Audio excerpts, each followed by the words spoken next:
Speaking of huge hits, we bring. Oh no, we going that way. We bring in. First of Out all, on the track like a Segway. how do I look? Pinky ring till I get a winning ring. I'm I see your little index finger ring. No, that's my Aura ring. That's my health tracker. Let's welcome You look Trysta great. Krick. Honor the gift. Is that an Honor the Gift T-shirt?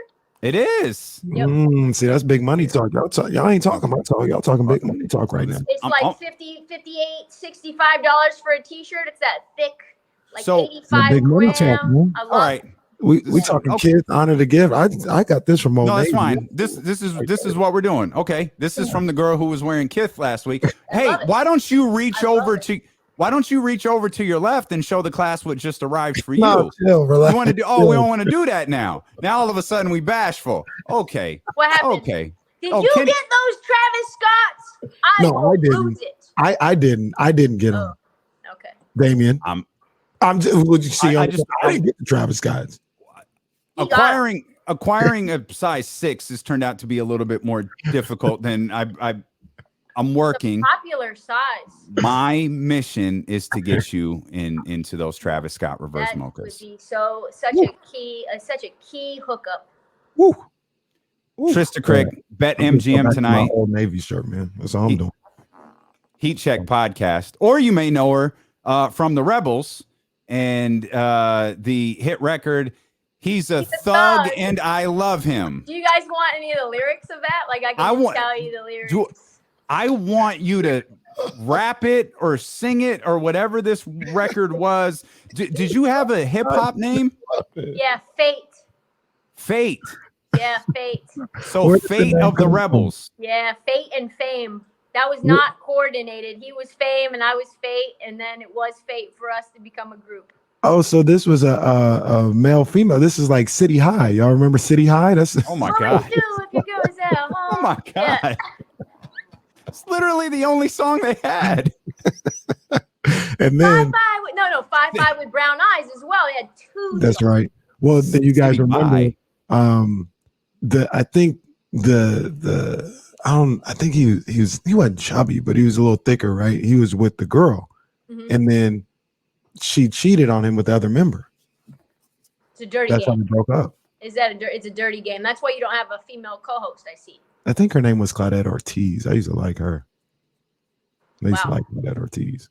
Yeah, she should have went solo. We love a female co-host, by the way, but you're taken. It's true. She got a lot of. She's all over. Trista's all over the place.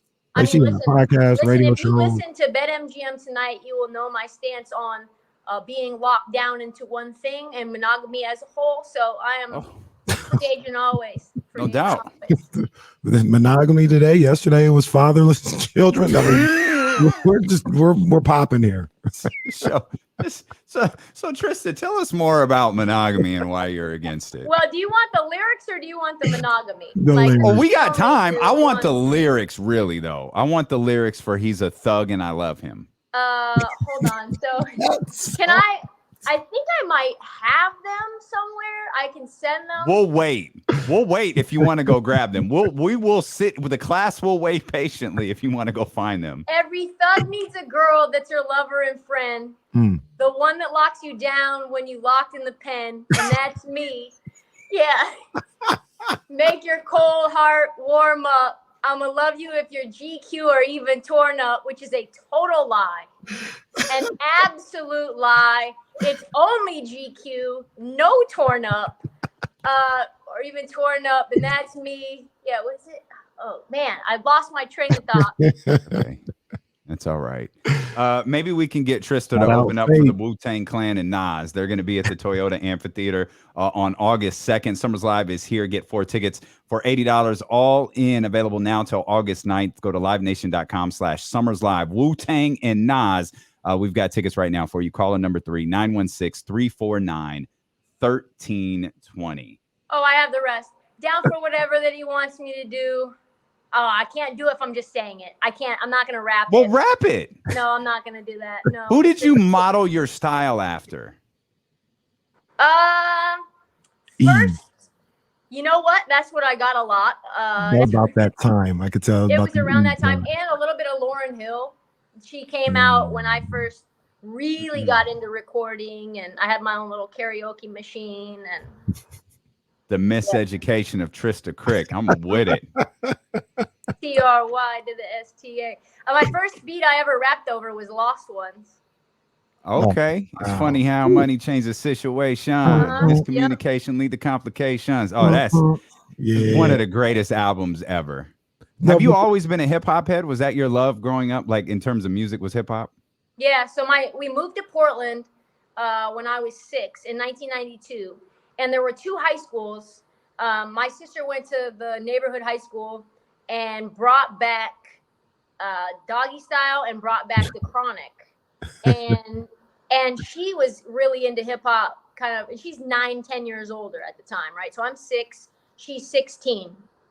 So she goes and brings back the Chronic, brings back Doggy Style, and I want to say there was maybe a couple years later, but it was 112. It was 112 and Biggie. Love that song, but I fell in love with hip hop then. My first album I owned myself was the Will Smith and DJ Jazzy Jeff record. And he's the DJ, I'm the rapper? Huh? Yeah. He's the DJ. Was that or Home Base? Or it was home. Was it Home Base or? Because you love Summertime, yeah, right? So that's Home Base. Yeah, Home Base is Summertime. So I immediately loved Ain't Nothing But a G Thing, and I was 6, and I memorized Snoop's part, and I convinced my sister to memorize Dre's part, and I got my mom. My mom was like loved to just kind of support. So we were like, okay, Mom, at 6 p.m. after dinner, we've got a surprise for you. And it was me and her performing it. And I'm like, I know all the cuss words in it. I was hitting the beat and the flow was impeccable. And my mom was like, the lyrics are a little, a lot, but I'm totally down for this sentiment. Keep going. Maybe you should write your own and not repeat that stuff. So that was kind of how it started. Yeah. So I've been a hip hop head since '92. Who you listening to right now? Man, I like Kendrick's new album a lot. I think what has started to shift is obviously we've got a change in eras, and I like the new stuff, but I also like Joey Badass. He came out with something new. He's one of my favorites. Incredible. Yeah, he's amazing. J. Cole. I think J. Cole's Born Sinner album might be one of my top favorite records, period. When that came out, I probably played it from sun up to sundown. You like it? You like it better than Forest Hill Drive?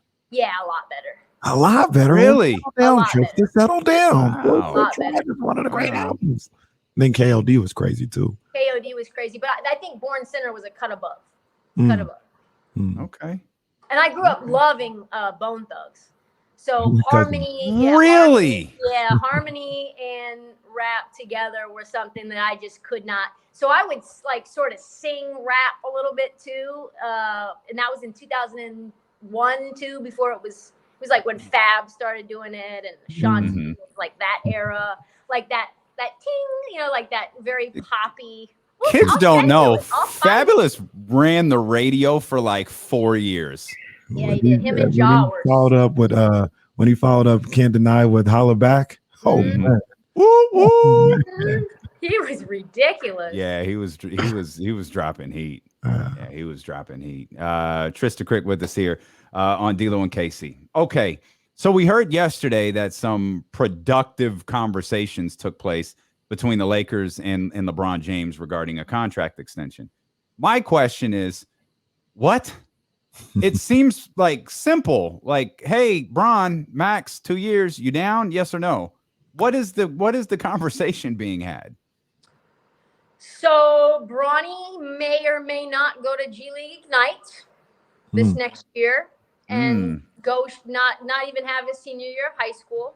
If that's the case and they lower the age to 18, then Bron is basically saying, listen, I'm only going to sign the max if you take Bronny James. And next opportunity that you get, you have a 2023 first round pick. If he can be taken and they end up making that amendment to the CBA, which I'm sure the Players Association would be down if Adam Silver's down to lower the minimum age to 18. Mm-hmm. Then it's like, well, Cleveland wants me, so maybe Bronny and me go back to Cleveland. They've got plenty of cap space, you know. Maybe that's what we do if you guys want to make it like that. I think he wants to win too, and I don't know that the Lakers are going to win anytime soon.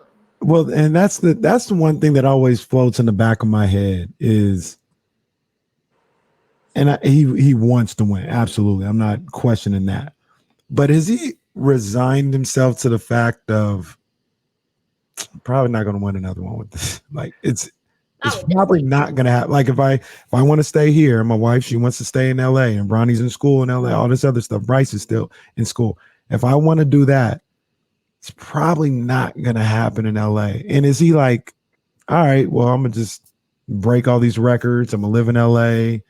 You know, maybe we have some playoff runs and be cool. Or is he like overly upset with that to the point where he's like, I might have to leave here if I want to win? I think a Cleveland return would be something storybook again. If you could get another title with your son. And honestly, Bryce isn't too far behind. If the minimum age is 18, then he's back. He's going to be 18 in 3 years. And he looks more of a beast than Bronny. He's 6'6". He's got his TikTok footwork down. He looks very agile right now. You're seeing them all play. So maybe it's like the Antetokounmpos out there in Cleveland, where it's, you know, all of them, all the ones are there. Zuri ends up getting a shot like 17 years. I'm with Kenny. I don't see a scenario where this Lakers team is good. Even some of these, even the Hoops Hype trade that they had out there today, which I thought was hilarious because it was like, Hoops Hype, we've learned that there was a 3-team trade with the Lakers, Jazz, and Knicks, and they laid out the whole deal, and you look at it like that makes sense. And there's no explanation as to why it didn't go through or who backed out of it or how it didn't come together. Because you're looking at, this makes sense. I guess this works if Utah is really willing to do that. Well, that's the gift. Let's be honest. They don't call Danny Ainge the gouger for no reason. He needs to win the trade, and you need to know he won the trade, and everyone in the media needs to say he won the trade. Yeah. Yeah. And I think, like, I understand it. I get it. But I don't know. That's kind of whack. Like, we're getting to the point, or like, what are we talking about? Wasn't there like a report like, oh, we're going to want more than what we got for Rudy Gobert? Like, you're not it's getting a little crazy. Yeah. It's not happening. Yeah. I don't, Trysta, I don't see any of this stuff. Like, I feel like these trade demands are getting too. Have you guys gotten that where I am now too? Like, I am just want to preface this by saying player empowerment, good. Ownership, having no loyalty, moving on from players, discarding them and thinking of them as assets, bad. So we're all there, right? I think we're all there. However, it's almost like the pendulum has swung a bit to the other side, where if the situation's not completely ideal, early on in the contract, not even late in the contract, it's just like, move me here. I only want to go there. I don't care how. I will hold out. I'm going to claim mental health issues. You won't be able to garner my wages. Do it now because you don't want to have an unhappy player. And word's going to get around that you're the kind of team that's not amenable to players when they're unhappy with their situation. It's got to the point where, you know, is it too much? Yeah, there's no balance. There's no balance. Yeah, I agree. The KD thing is tough. 4 years left. You literally just signed it. Like, that's tough.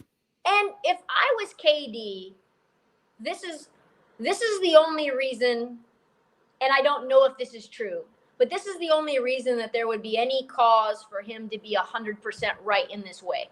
Hey, when I signed this 4-year max deal, 5-year max deal, it was with the knowledge and with the assumption that we had probably discussed that you were also going to max Kyrie at next year when he was eligible as well. He wasn't vaccinated last year, and we didn't know how long that thing was going to be. And so you held off, just like you held off with James. But do not sleep. This is a package deal that we came together and we were planning on being here together. And now that you're being weird about Kai, for good or for bad reason, that's not what I signed at that time thinking. And that's bad faith that you would decide to change your mind on that a year later when I'm locked into the deal 4 years.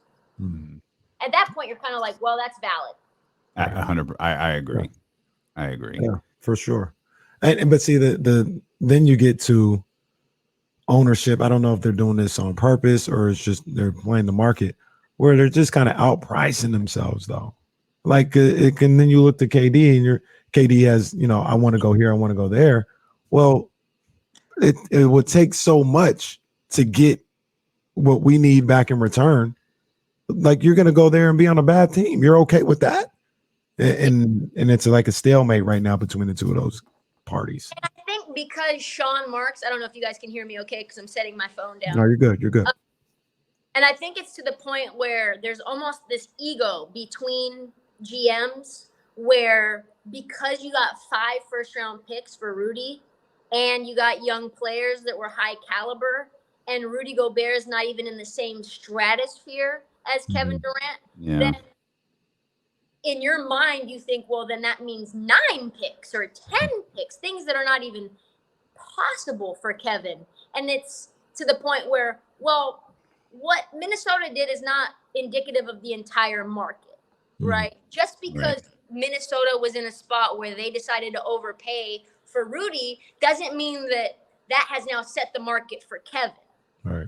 The market is what it is for Kevin independently of Rudy, based around what other people have in the markets that Kevin wants to go to. So you've got 2 decisions. You make Kevin more upset and you dig your feet into the ground, or you get a deal done. Each decision has its own repercussions and ripple effects throughout the league. But Sean Marks in his head doesn't want to be the idiot that people make fun of because he didn't get enough for Kevin, considering that Minnesota gave up so much for Rudy.